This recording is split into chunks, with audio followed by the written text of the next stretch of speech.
Ang nalutang mo ngayon na ang papalit daw sa inyo sa NBI ay ang ngayong Deputy Commissioner ng Bureau of Customs, dating General Danilo Lee. Ano po ang reaksyon niyo dyan, Director? Magagaling na tao yan. Good day nun sa mo. We were naging Picture. Ang dami yan. Lahat naman ang mapipili dyan, magagaling yan. Picture ba? Kaya ko i-upload ba? Okay, panghuling tanong na po para sa gabing ito, Director. Paano niyo po nakikita magitagpo ng karir ninyo o ang inyong tinatawag na professional life matapos itong pangyayaring ito, Director? Private life tayo, but sabi ko, Picture nyo. nililinis natin yung pangalan ko sa legal advocacy.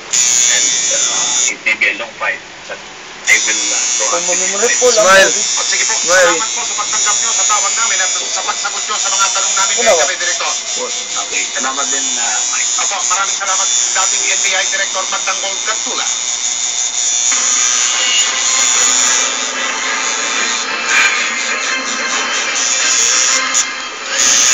Wala pang impeachment trial ngayong araw, abala pa rin ang defense.